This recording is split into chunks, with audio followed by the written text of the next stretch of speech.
Hello, hello, hello.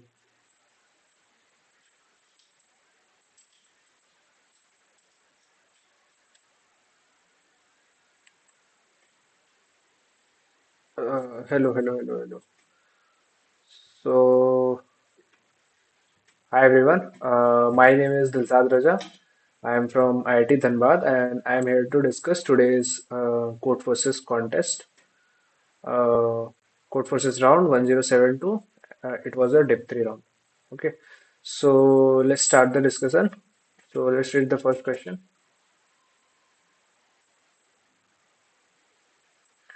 So, yeah, question number one. So, in this question, we were basically given n things, and we have to distribute this n things into some group of teams. Okay, and each team would be assigned to one of the organizations. Okay, or rather civilizations.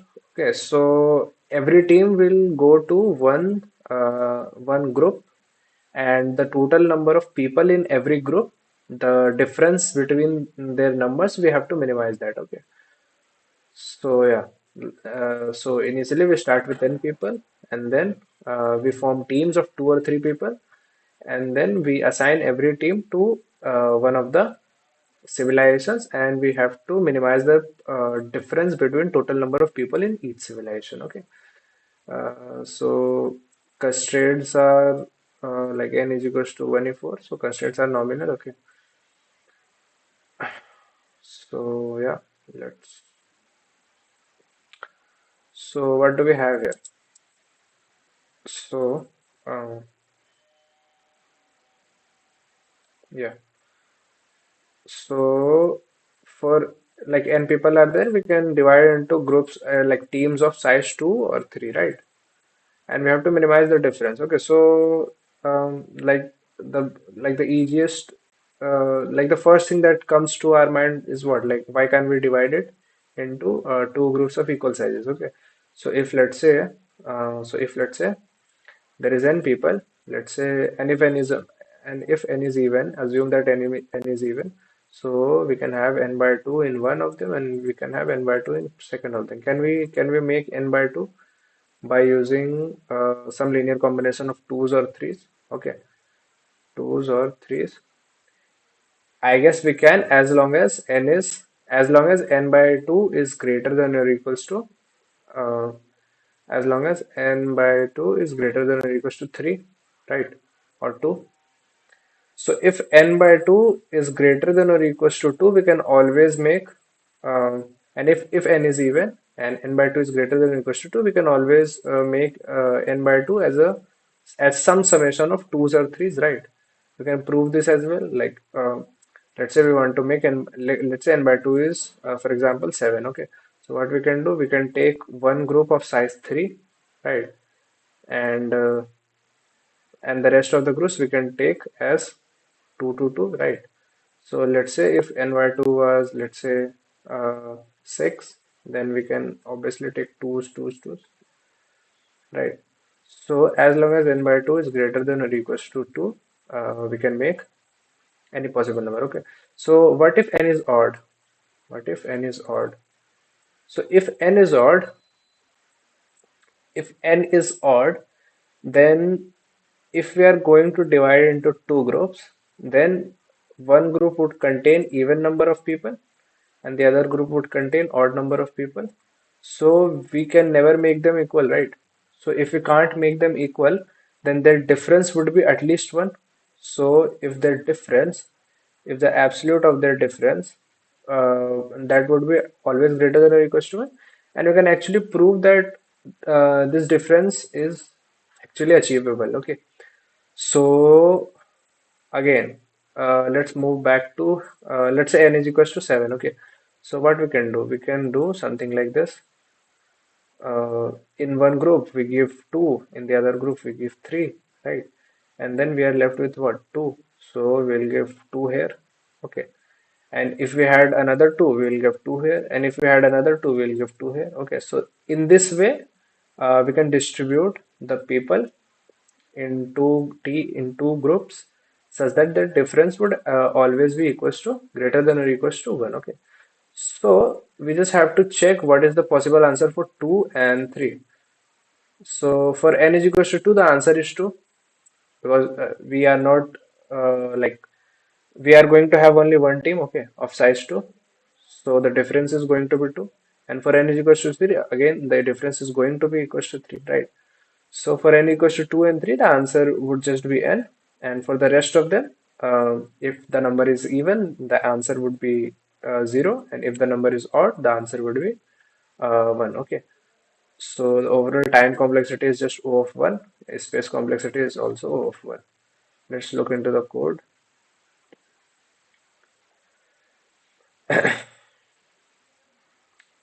So yeah, here's the code.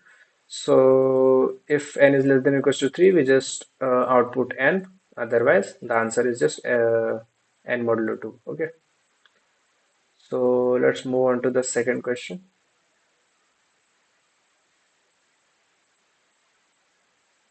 Yeah. So let's read this question. So we are given an hourglass. Okay. So like the timer. Okay. So it is basically a kind of stopwatch. Okay. So we are given an hourglass which lasts for like s minutes. Okay. And someone is flipping it. Okay. So he'll flip it after every k minutes, regardless of whether the all the sand has fallen or not. So it doesn't matter. So he is going to flip at exactly after k minutes. Okay. And then and he will stop doing it after m minutes. Okay. So in the end, we are being asked like how many more minutes the sand will continue to fall after the m minutes. Okay. So like this person is going to flip it every after every exactly k minutes. Okay. And then he won't do it after m minutes. Okay. So if the clock hits m minutes, he is not going to do this anymore. Okay. So after its final flip, how many more minutes uh, is the is the sand going to fall? Okay. And the important thing here is that S, K, and M are like 1 in 9. So we can't just brute force. Okay. So there's actually two cases for this question. So, so S denoted the time interval in which the whole hourglass will be emptied. Okay. So it is the time interval in which hourglass will be emptied to empty the hourglass.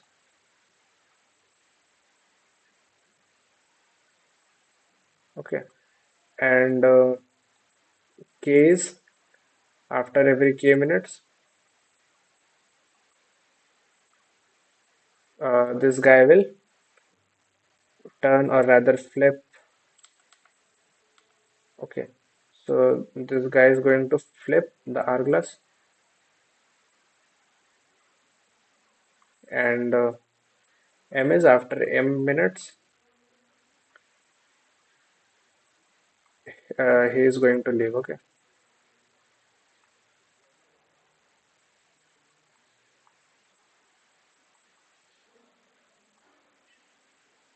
right.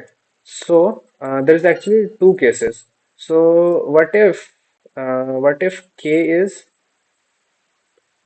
less than m? That is, he is going to flip it even before the whole hourglass has been emptied. Okay. And the other thing is k is greater than or equals to s.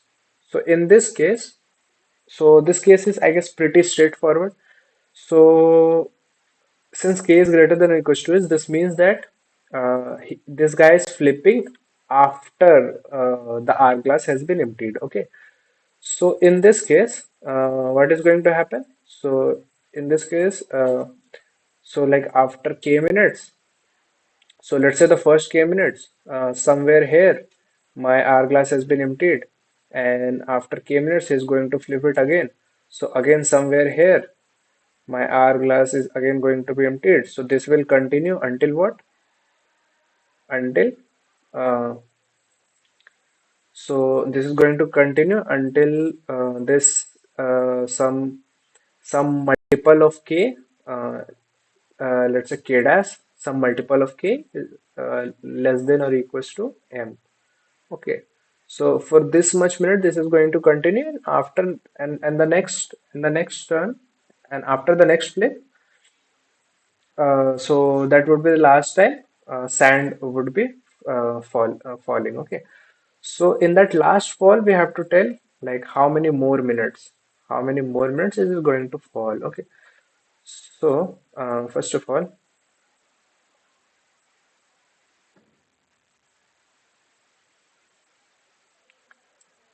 so yeah, so first of all. So how many minutes would be left after in the last run? So that would be M modulo K would denote what? M modulo K would denote how many minutes are left. Okay. So in this interval of in this each interval of K minutes, so how many minutes are left? So that would be just M modulo K, right? And if M modulo K if m modulo k equals to 0, that is m is just a multiple of k, then again one another flip would happen, right? So yeah, and whatever number of minutes we are left, whatever number of minutes we have left, okay. So from that we are going to account for how much sand has already fallen, okay. So the maximum the sand the maximum amount of sand that can fall is precisely equals to what? It is equals to like a minimum of s comma s comma like whatever. So if I'm denoting the leftover time as let's say L, then it would just be L minus,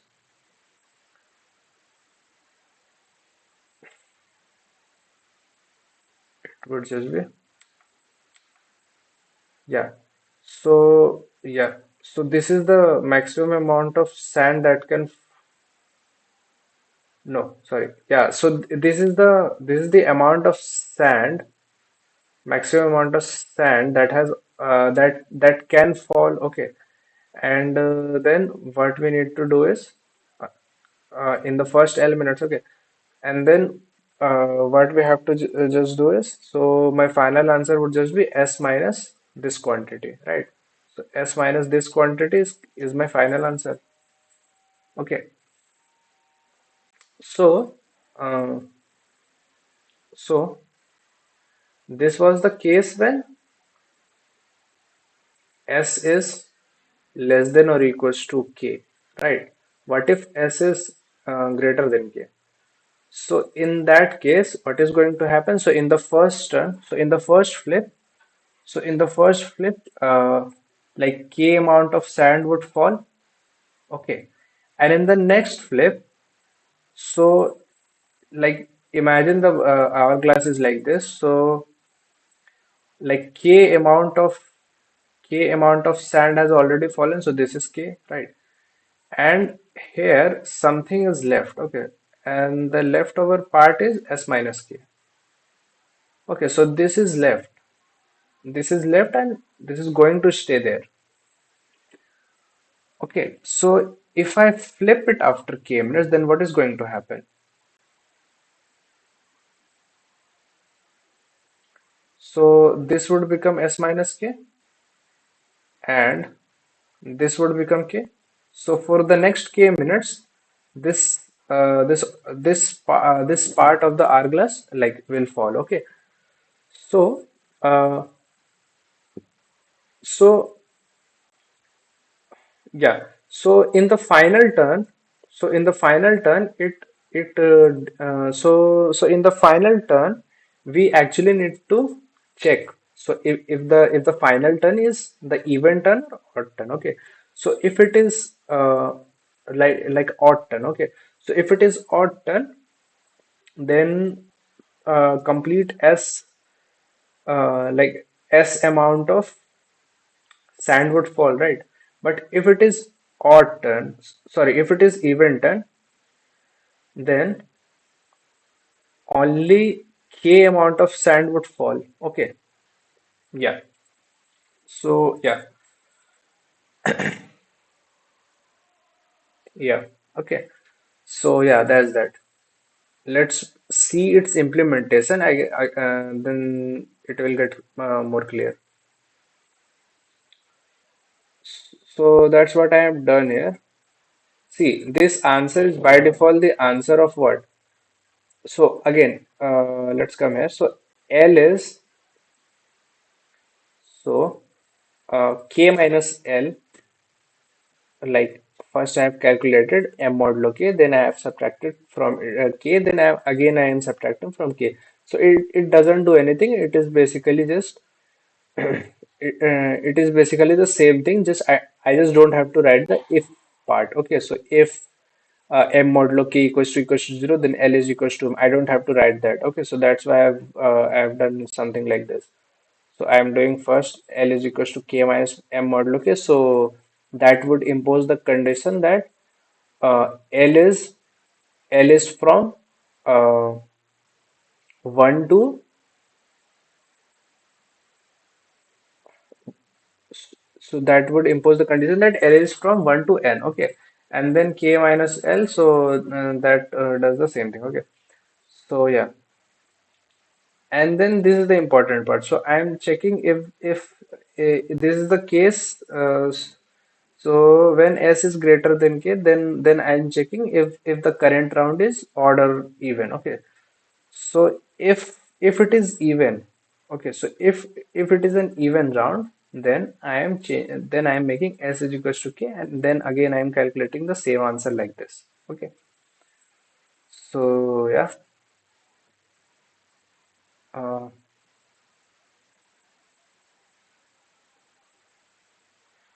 so the overall complexity of this approach is O of 1, and the time complex and the space complexity is again also O of 1. So let's move on to the next question.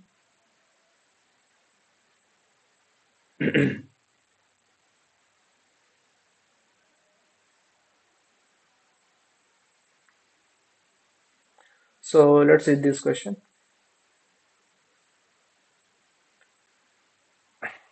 So yeah,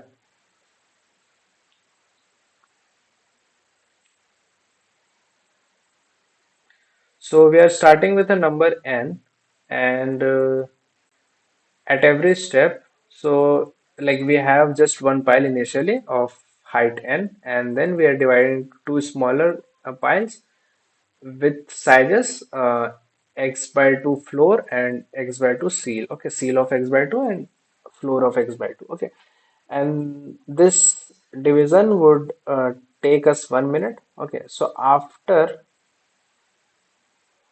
so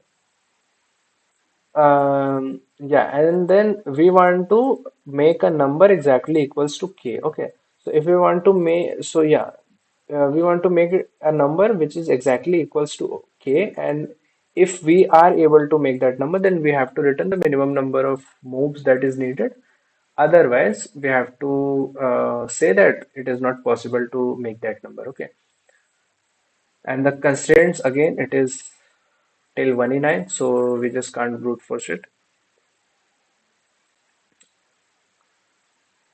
We can actually brute force this, like it depends, okay, what type of brute force like you are doing. Okay, so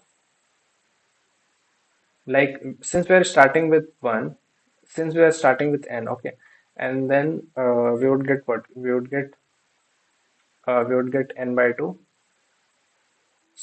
floor, and we would get n by 2 seal. Okay, and then I'll again do the same thing over here, same thing over here. So you would see that each step we are getting two numbers. each step we are getting two numbers. Okay. Again, here we'll do the division, here we'll do the division, here we'll do the division, here we'll do that. Okay. So again, we'll get two numbers, we'll get two numbers, we'll get two numbers, this is kind of like a tree, okay. And at each step, every node is dividing into two further childs, okay. And the depth of this tree would be what, like of the order of log n, okay. And but there's a catch that it is going to be log n, but at each level there is there is like 2 ki power d nodes. Okay, so eventually the total number of nodes is going to be of the order of n. So we can't just brute force in the sense that we can't just like make this tree like completely simulate this process and get the final set of numbers that we can get. But the catch is that in this final layer, so whatever the leaves would be, okay, whatever the leaves would be, there would be many duplicates. Okay, so there would be many duplicates, and because of that, since there would be many duplicates, so so there is actually exists a proof that the total number of nodes is going to be the order of log n, like the distinct total number of distinct nodes is going to be the order of log n. Okay, so there's a proof in the tutorial. You can go and see it there. Okay, so yeah, we can brute force in the sense that at every step, if we just at every step, if we just maintain the distinct nodes, okay, so the nodes with the distinct values, if we use set here, then that would eventually give us the then in that way we can actually simulate. Okay, yeah. So yeah, let's look into the code for this question.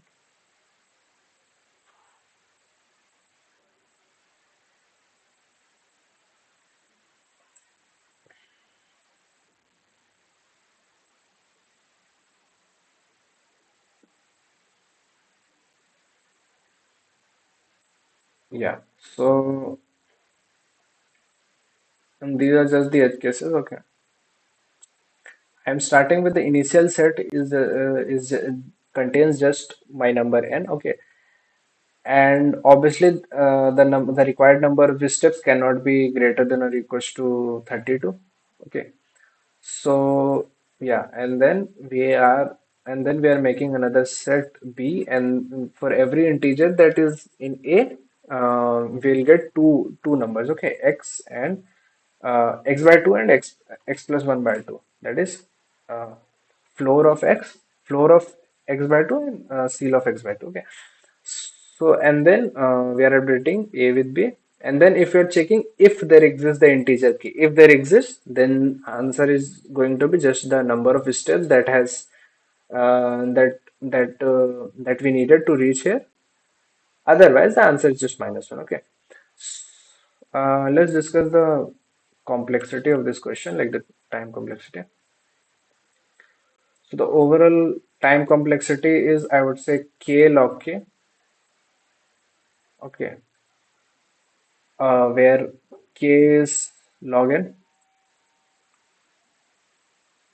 and and the and the and the space complexity is just O of k.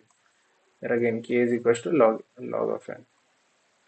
So this is well acceptable,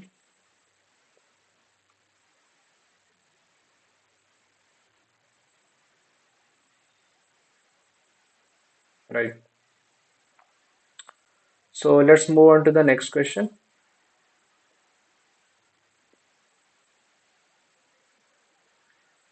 Yeah, so this is a good question. So let's read this question.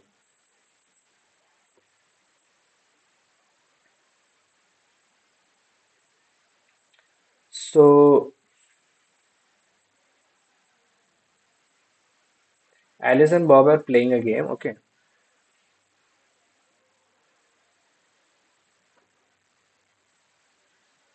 and Alice, and only Alice can make the moves, right?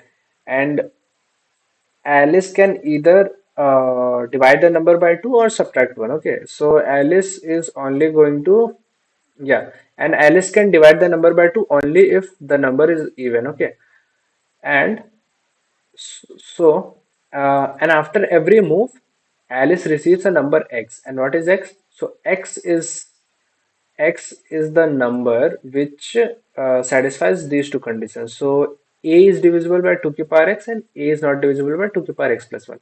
So it is basically the largest power of 2, which divides A. Okay, where A is my current number, right? So um,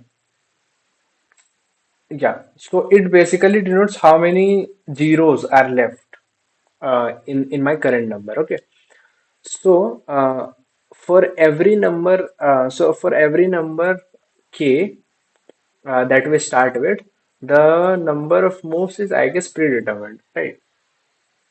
Yeah, and what we have been asked. So for every number I from 1 to n, we have to tell how many such i's are there, such that Alice doesn't win from that starting number. Okay, and there's a special constraint that n is to the power d. So n is some power of d.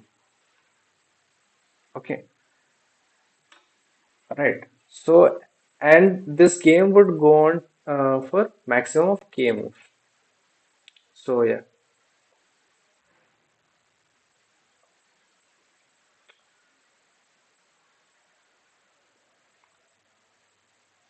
So first of all, for any number x, we'll have to specify how many number of moves it is going to take to end the game. Okay, so how many number of moves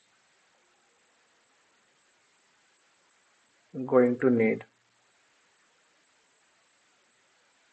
So if I denote f of x, how many number of moves going to need to make x equals to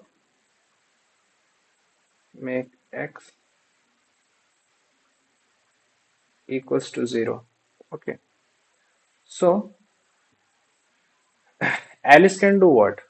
Alice can do, so if x is there, Alice can do something like x by 2, or Alice can do x minus 1. And this move is doable only if x is even. Okay, and we can do this move anytime, right? So first of all, it is always optimal to do this move whenever we can. Okay, so x by 2 is always going to lead to a smaller number uh, than this. Okay, whenever the number is even, we are going to choose this move. Okay, since we want to minimize the number of moves. Like since Alice wants to minimize the number of moves. Why? Because we can like Alice can do at most k number of moves. Okay, so the number of moves that we have done, that should be less than or equals to k. Okay, so yeah, so to minimize that, it is always optimal to always choose the first operation if we can, and second operation only if n x is even. Okay, so fx. So if I denote fx as the number of moves required to make x is equals to 0. Okay, so fx is precisely equals to fx is equals to so let's say the number is like this. Okay, so how many number of moves that I'm going to need? So I'll convert this into 1 1 1 0 1 1 1, right? Then I'm going to convert it to 1 0 1 1 0. Then I'm going to convert it to 1 0 1 1 1 0 1 0, and then 1 0 1, and then 1 0 0, and then 1, and then 0. Okay, so how many moves that I have taken? 1 2 3 4 5 6 7 8 9. I have taken 9 moves, right? So I'm saying, what I'm saying is, so I'm saying that fx is precisely equals to number of set bits, that is pop count of x, okay, plus the position of the highest bit, right? Like the MSB, position of MSB. So here the position of MSB is what? 1, 2, 3, 4, 5. Okay. So it is 5 and there are 4 number of set bits. Okay. So this is 4 plus 5. So this is equals to 9. Okay. So the number of moves for any number x is predetermined. That is number of set bits, which is pop count of x plus MSB, right? MSB of x. So if it is predetermined, then we can check how many numbers are there which has fx is equals to fx less than or equals to k. So for all these x, Alice would win, otherwise Alice would lose. And we have to tell how many number of starting numbers, that is how many, we just have to count number of x such that f of x is greater than k. Okay, we just have to tell that, right?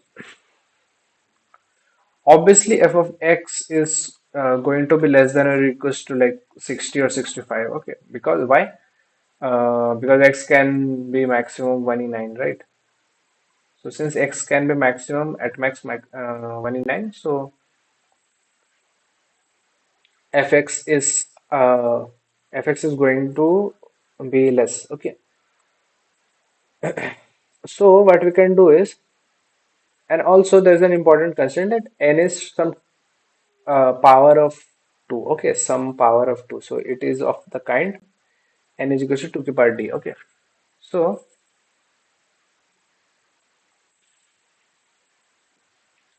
so we can build our approach in, we can do something like, we can iterate through the maximum the MSB. Okay, so the maximum set bit, the largest set bit rather. Okay, so if we, so our approach can be something like this: iterate through the MSB, iterate through the MSB. Okay, and then I'll iterate through the number of set bits that I want to have. Iterate through number of set bits that I want to have.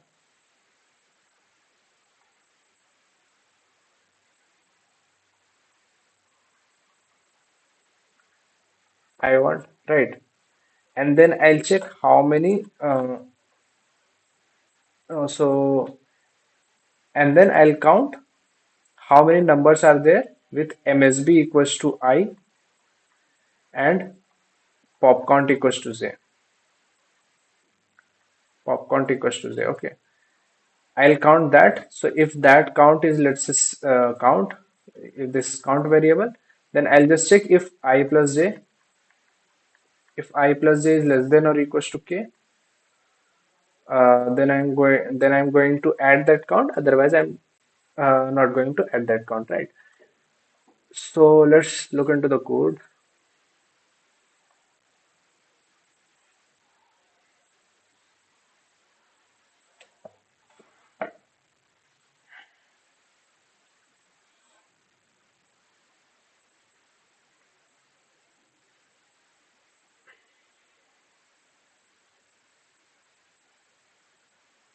Yeah.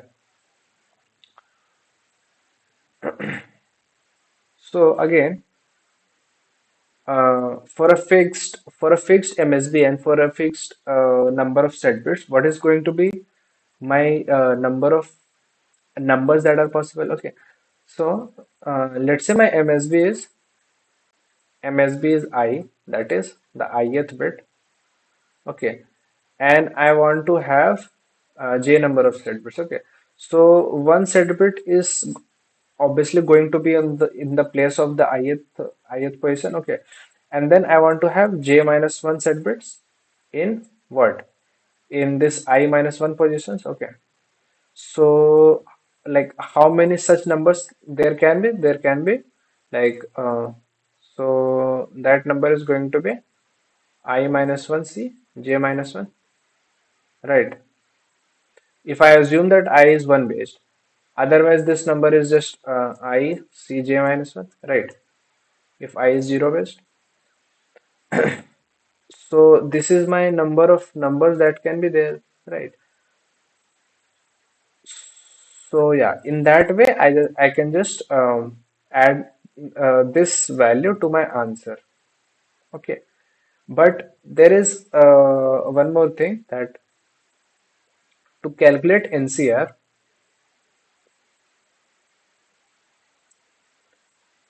if we are going to calculate NCR, okay. So if let's say n is let's say 30 and R is also let's say like 15, right? So if you are going to calculate n factorial, that would exceed uh, to keep R 63. Okay, you can't store that in long again. So you can't calculate NCR by just calculating n factorial and then R factorial and then n minus R factorial. Okay, so this won't work.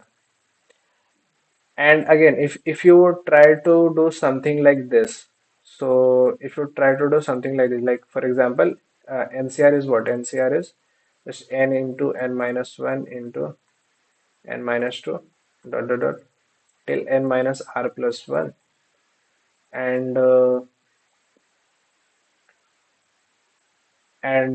yeah, like r into r minus 1. Yes. So r into r minus 1 up until 1. Okay. So if you would try to do something like this, like for example, I'll multiply by n and then I'll divide by r. And in the next step, I'll multiply by n minus 1 and then I'll divide by r minus 1. So this won't work because we are not sure that like this thing over here is going to be an integer. We also don't know like this thing over here is going to be integer. Okay, so we can't calculate NCR like this as well. Okay, so what can we do? What can we do? We can do something like we can calculate NCR in some modulo. We can use some larger power, some large prime number. So let's say p is equals to 1e9 plus 7. So this is like one of the very common prime like large prime number that is usually used while calculating factorials and NCRs. So we can use this power to calculate NCR against modulo what? Modulo 1e9 plus 7. Okay. So if we do something like this, then it is going to give us the then it is going to give us the right answer. Why? Because we are so since n is like 1e9, then the number of numbers, then the number of x that are possible is again, so that count is again also going to be less than 1e9, right? So if that count is 1e9, so if I'm querying the value of NCR, the true value of that NCR is going to be less than or equals to 1e9, right? And if we modulo it with this power, that is 1e9 plus 7, this is going to give me back the same number. So whatever the true value of NCR was, I'll get back that same number. Okay. So that's why I have chosen this prime number. Why?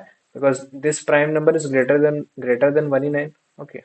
So there won't be any like conflict. So whatever number that I get from the NCR, that is going to be my like the right number. Okay. So if I use that prime, so if I'm using this prime over here, okay, and then I'm just using this template for NCR, and then I'm iterating through. So D is just my MSB of n. Like D is just what power of 2 is equals to n. Okay. And then I am calculating through the MSBs, and then I am iterating through the number of set bits, and I'm adding an NCR of that same thing I comma j minus 1 as I said. Okay. And then yeah, and so this answer over here denotes how many starting numbers that Alice can take to win the game. Okay, so n minus answer is the answer that we have to print. Okay, so yeah, let's discuss the time complexity of this question. So the time complexity of this approach is uh, yeah, so the time complexity is big O of log square n, and space complexity is, so the space complexity is some fixed number A. A was what? Uh, A was the factor. So I'll have to pre-compute factorials and inverses till some number. Okay. So the maximum. So the size of the size of that prefixes and suffix. So the size of that factorials and inverses is just A. Okay. So the space complexity is going to be that. I chose A is equals to 100, and that is sufficient for this problem. So yeah, let's move on to the next question.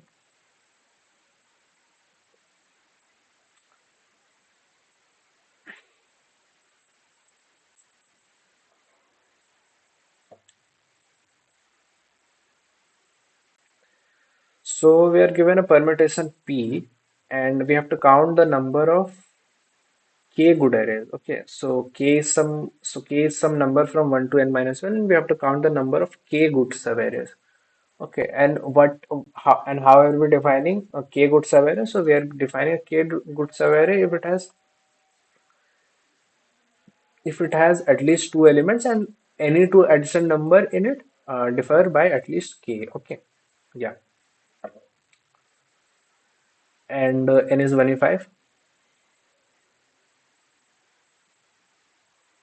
Okay, so yeah, what can we do over here? So we are given an array, and we are going, and a sub array. So let's say a sub array over there. So let's say there is just two heads, three heads, seven. So the difference between the adjacent elements, it is one here and it is four here. So this sub array is one good. We call this sub array as one good. Okay. If we had another subarray as, let's say, 7, 1, 6. Okay, so this difference is 6 and this difference is 5. So this subarray is 1 good, 2 good, 3 good, 4 good, 5 good. Okay, so yeah, since we have defined that k good is the adjacent differences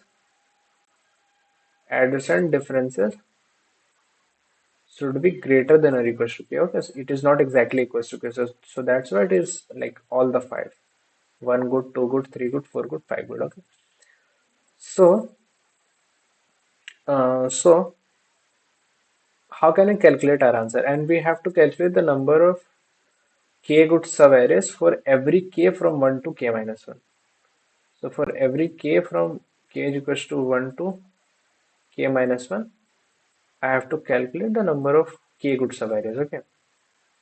So how can I calculate our answer? So let's transform this original array. So let's transform this original array into uh, the difference array. Okay. So this n sized array would get transformed to n minus 1 sized array.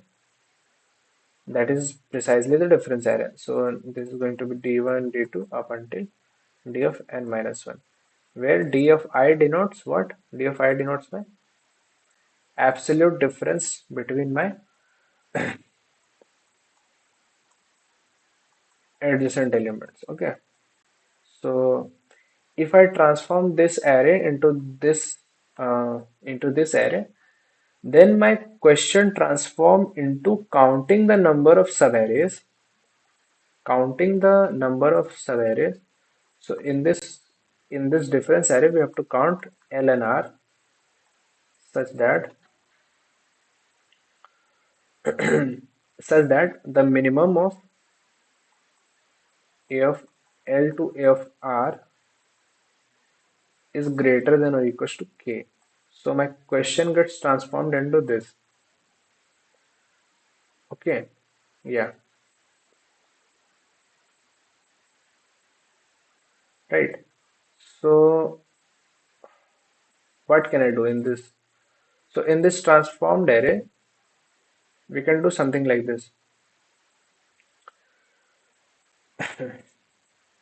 So let's say I have calculated my answer till k is equals to I, and then I want to calculate my answer for k is equals to I plus 1. Obviously, the answer is going to be less than k. Sorry, so whatever my answer was for k is equals to I, my answer for I plus 1 is going to be less than or equals to for what it was for I, right?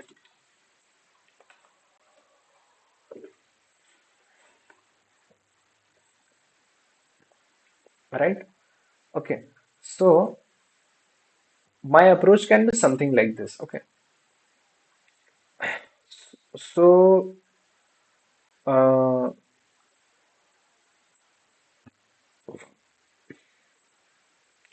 let's say I have a subarray in which all the elements are greater than or equals to I. Okay.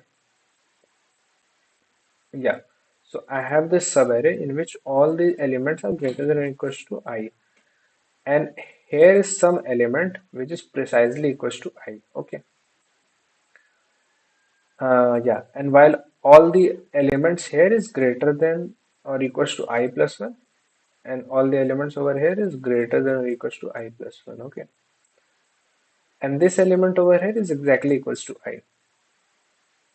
Then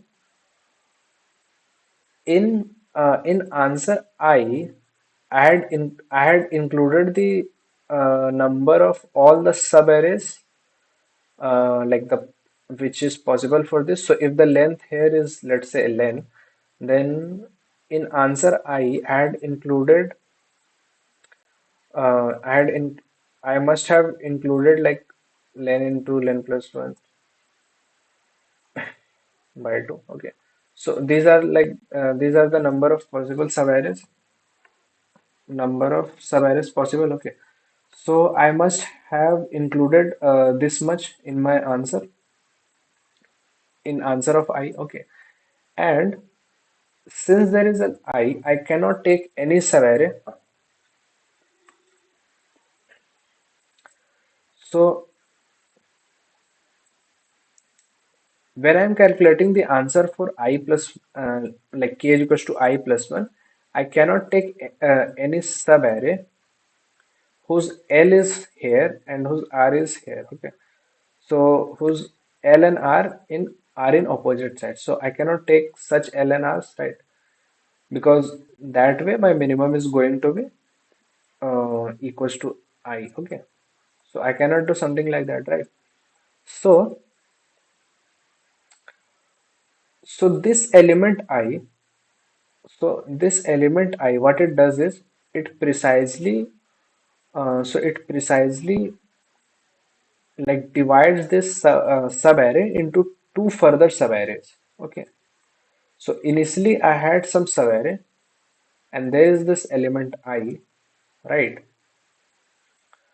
But when I am calculating my answer for k is equals to I plus 1, I cannot take so I cannot choose my L and R in the opposite sides of this I, right? So this kind of divides this subarray into two further subarrays, right? So this actually motivates us to uh, design an approach which maintains some kind of intervals. Okay, so initially I have the interval like 1 to n minus 1. Okay, I have n minus 1 elements, right? So initially I have this interval 1 to n minus 1, and we know for sure that the minimum here is greater than or equals to 1, right? Like the difference is obviously going to be greater than or equals to 1, right? So we know for sure that the minimum in this whole array is going to be greater than or equals to 1, right? When I'm calculating my answer for n is equals to like k is equals to 2, I will check if there is any 1. Okay, so in this difference array, where are these ones are? Okay, so if a 1 is here and if a 1 is here, then this one what it does is it divides this whole array into two subarrays. So first it will get divided like this, right? And this one is again going to divide this subarray into another two subarrays. Okay. Okay. So every one is going to divide the subarray which is so whichever subarray it is in, it is going to divide it into further subarrays, right?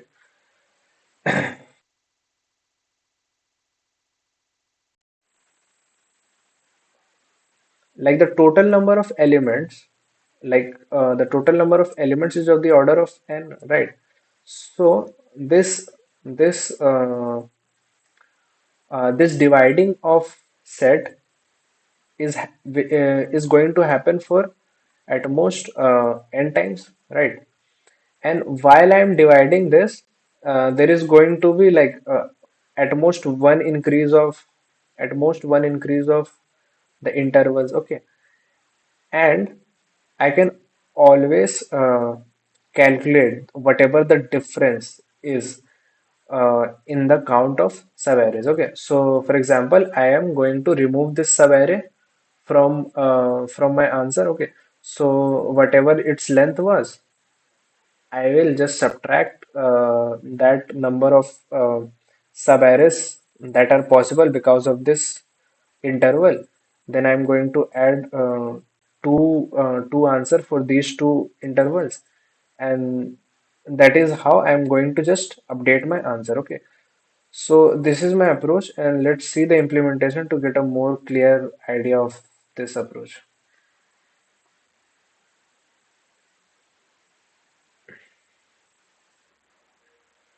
So yeah, this is what I'm doing here. So this is a vector. So this is a matrix. Okay, like a kind of adjacency list, and this is the original array. So what I am doing here is, so for every for every difference, I am just maintaining a vector of indices. Okay, so like A of I would denote the vector of indices in which the the adjacent difference is exactly equals to I. Okay, and for k is equals to 1, obviously I can take any subarray. So that answer is just going to be my equals to this. Okay, and initially I have just this interval from 0 to n minus 2. I have taken here as 0 based. Okay, right. So, and then I'll start calculating for k is equals to 2 till k is equals to n minus 1. Right. So, what I'm doing over here is, so initially my answer is just going to be the same as the previous k. So, answer of this k is going to be the same as my previous one. And then I'll iterate through like every instance of the difference equals to k minus 1. Okay, so So every instance of difference is equals to k minus 1. I am seeing in which set this number lies in. Okay. And I'll remove this set, and I'll also remove the its contribution, and then I'm adding the two possible sets, okay, and their contribution, and that's how I'm updating my answer. So yeah,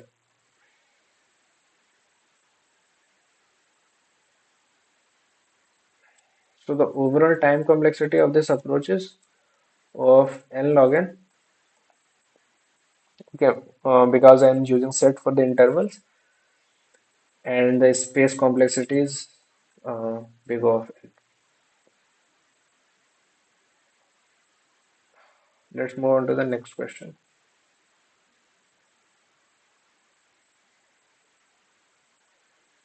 Yeah, so let's read this question.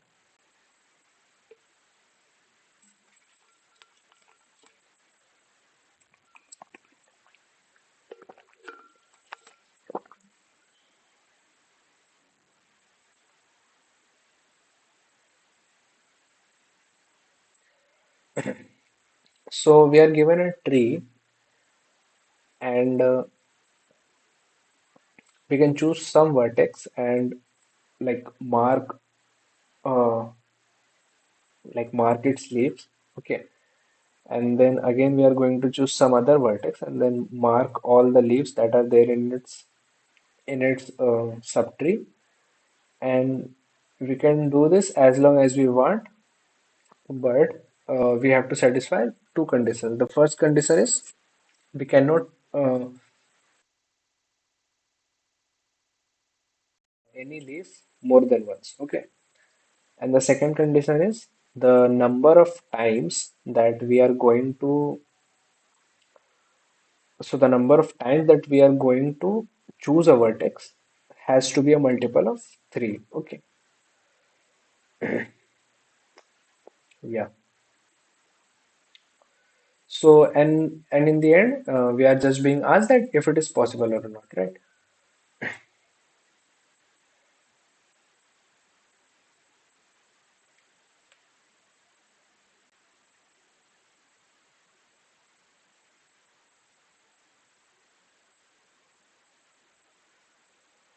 So let's take any arbitrary t. Okay. Okay. Right. So whatever number of leaves I have over here, I have over here. Okay. I have to remove these leaves. Okay. So the first condition that like so if the total number of leaves is a multiple of 3, if it is a multiple of 3, then I can just choose each leaf at each step, okay, and the total number of steps would just be what?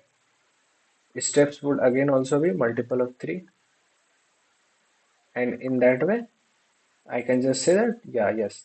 So if the total number of leaves is a multiple of 3, then answer is yes. Okay.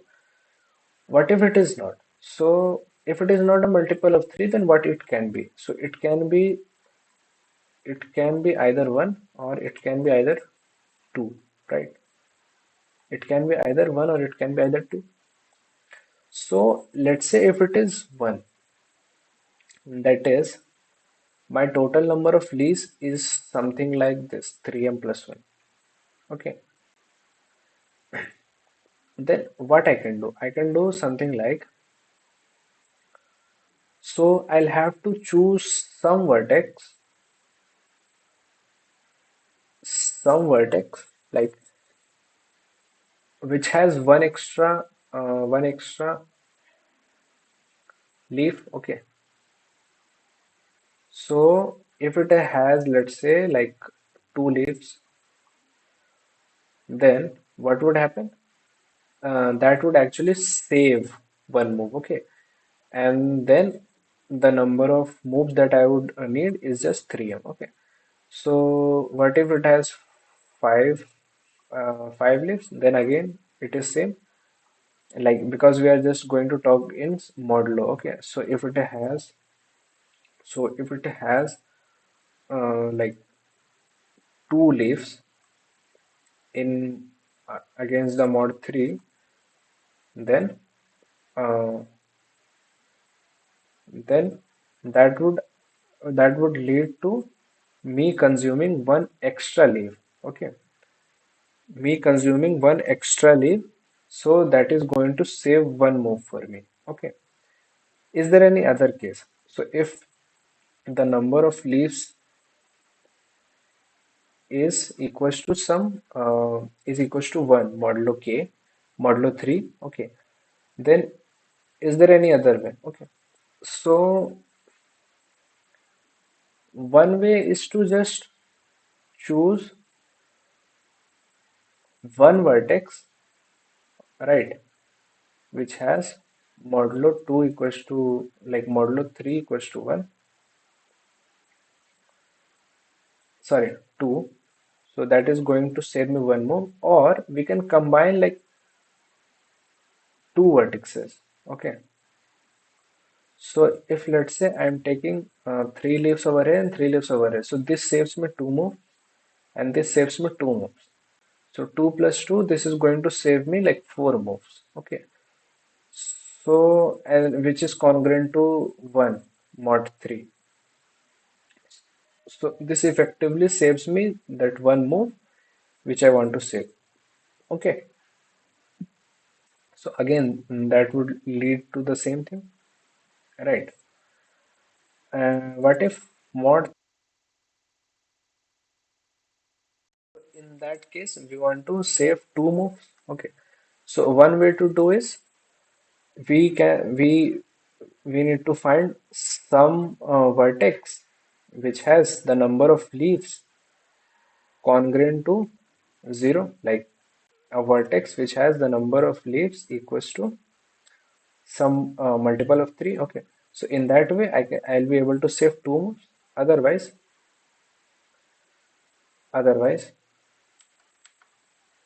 otherwise I'll need to find two vertex which has one extra one extra leaf in both of them. Okay, right. So this is going to save me one move and this is going to save me another move. So effectively saving me two moves, right? So how can I find? So finding one vertex is pretty straightforward. Finding one vertex is pretty straightforward, but how do we find two vertex? Yeah, how can we find two vertex? Okay, so I'll have to maintain some kind of information that um, which tells me that,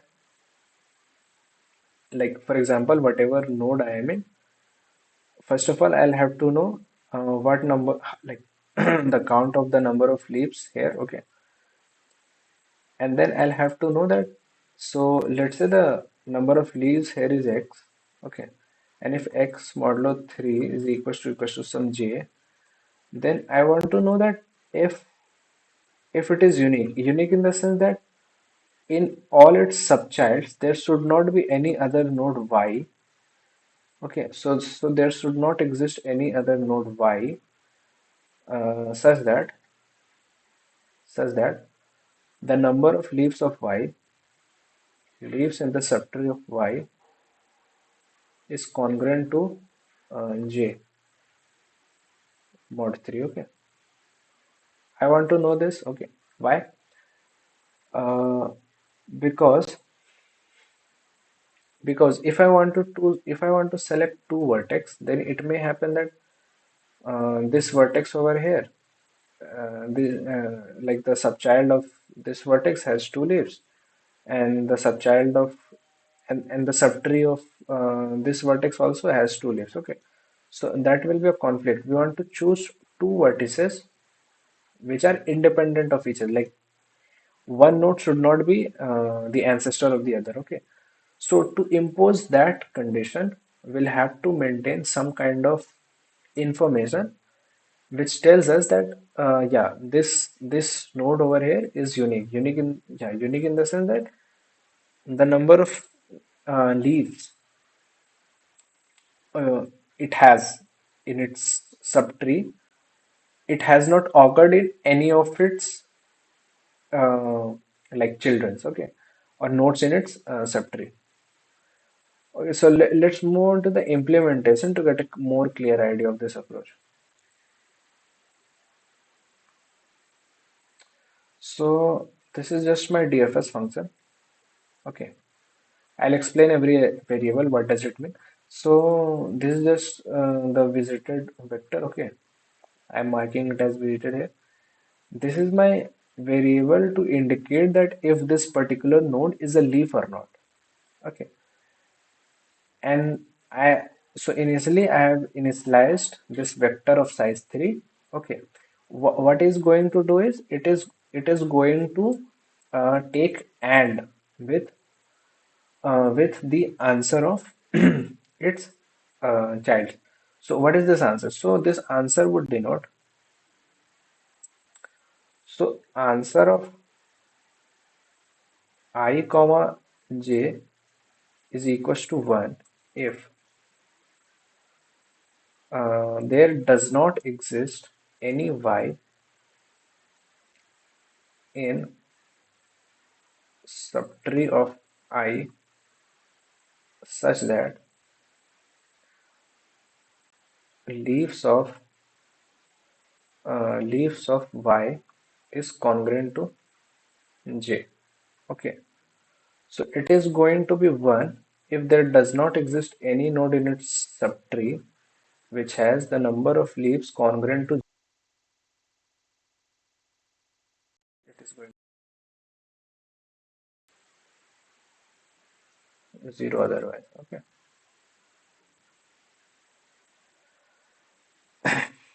so if I'm maintaining information like this, then what I can do is I can just take and of all its childs. So this is just, yeah. So I'm just taking and I'm just checking that, and then in the end I'm just checking. So LEI is basically the number of leaves of the node I. Okay, and LEI minus one is just like the number of extra nodes that I can consume if I apply the operation at this ith node. Okay. So the number of extra nodes that I can consume is LEI minus 1, okay, and its modulo against its in the modulo 3, okay, and I am just checking that. So x of this value is going to be 1 if if this node is the first one in its subtree which has the number of leaves congruent to LEI. Okay, and if that is the case, then I am uh, incrementing incrementing the number of such nodes by 1. Okay, so this answer 2 vector is again a vector of size 3. So this answer 2 vector is a vector of size 3. Okay, so like this over here, index is equals to 1. This denotes the count of vertices vertices which has leaf congruent to 1. Okay, and no subchild, no vertices in its subtree has that many number of leaves. Okay, so this is going to be a unique count. Okay, so in the end this vector is just going to denote, so this entry would denote how many such independent vertices are there, and here also how many such independent vertices are there. for j is equals to 1 and j is equals to 2. Okay. So if I do something like that and if I maintain this answer to vector, then what I have to do? I just have to. So first of all, the total number of leaves is just the leaf of 0. Okay. And if it is a multiple of 3, then we'll straightforward just output 1. If it is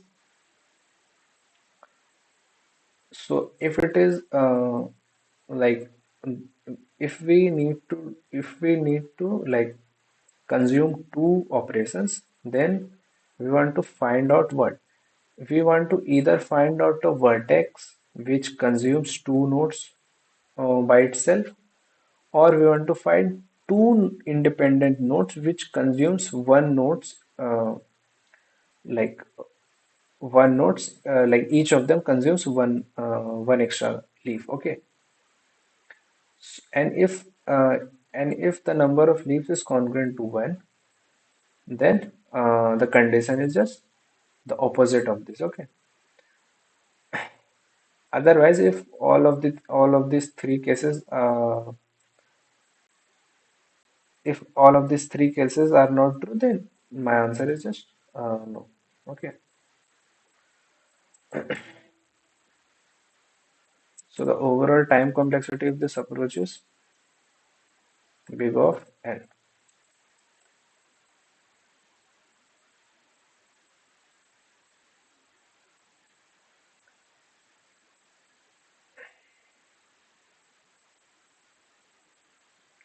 So let's move on to the next question.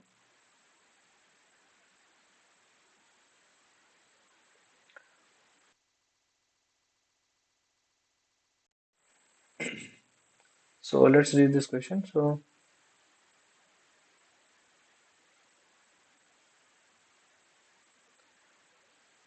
So for a segment LR, we call an integer d nasty if the minimum of the numbers in this segment is exactly equals to d. Okay, where d is between 0 to r minus l. Okay, and we have to process two types of queries.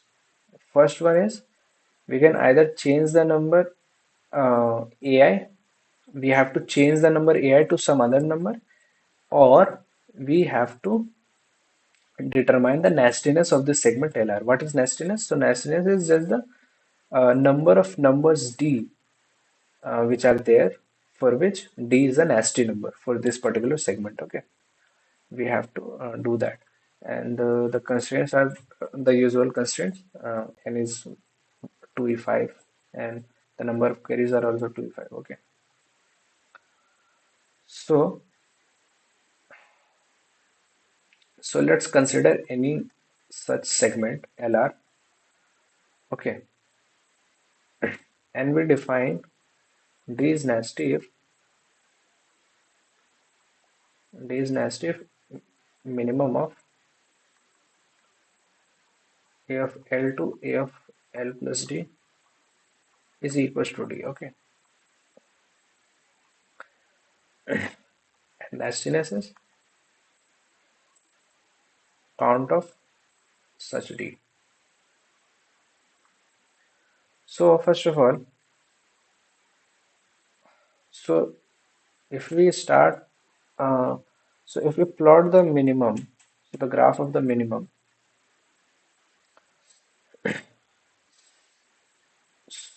so the prefix minimums decrease. Okay, so the prefix minimums decrease over the indices. Okay, so the for example, the minimum of A of L is going to be greater than or equals to minimum of A of L comma A of L plus 1, right? It is going to be greater than or equals to minimum of A of L comma A of L plus 1 comma A of L plus 2, right?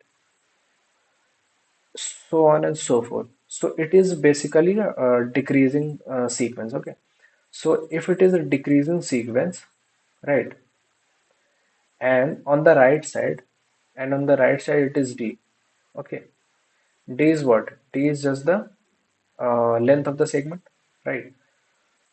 Which is basically r minus l. Okay, so d is what? Uh, D is an increasing sequence. Okay, and at each step it is increasing by one. Okay, so if we plot this minimum and if we plot this d, so d increases by one at each step. So it starts with 0 and then it is 1 and then it is 2 and then it is 3, so on and so forth. On the other hand, for the minimum of prefixes, it starts with some number I, then it goes for some time, then it falls to some other number y, and then it goes for some time, then it falls to another some smaller number, and so on and so forth. Okay. So what I'm saying is, and on the x-axis we have the index I. Okay, here also index I. So if you superimpose this graph with this, then there is going to be at max one intersection. Okay, so there is going to be at max one intersection. Either it is going to be one intersection or it is going to be zero. Okay, because since d increases and minimum of a of l comma a of l plus d decreases. Okay, so they can be equal at most one point, right?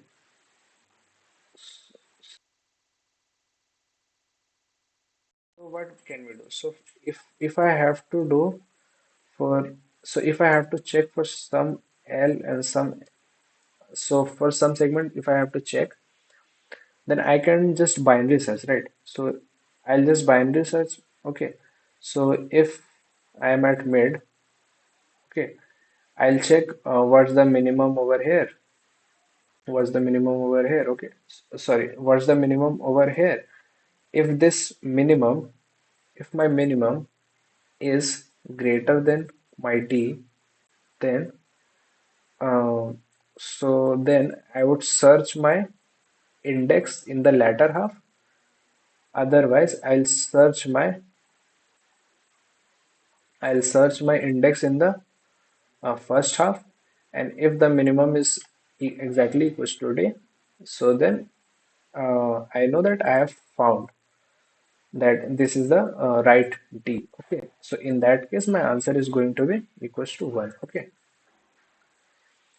we since we also need to handle so if we had just required to calculate minimum at every query, then we would just have used sparse table for this. But since we also need to handle queries, then we would need to use segment tree. Okay, we can use segment tree for this to handle queries, and then we can just do segment tree plus binary search to solve this question.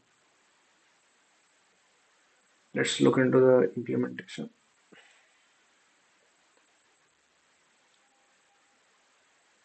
So I've used my implementation of segment tree over here, like the pre-written code of segment tree I've used. Then I'm doing the the set approach. Okay, so if it is an update operation, then I'm doing that. Otherwise, I'm just doing the binary search. So if the minimum is less than my d, then I would search in the then I would search in the first half. Otherwise, I'll search in the latter half. And if they are exactly equals, then my answer is equals to 1 and I'll just break from the binary search. Okay. So the overall overall complexity of this approach is, overall time complexity is big of uh,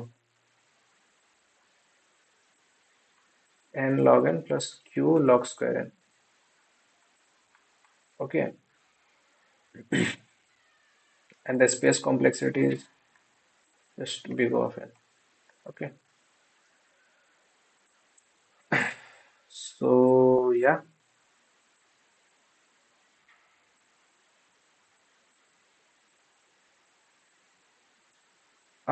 I hope you like this discussion.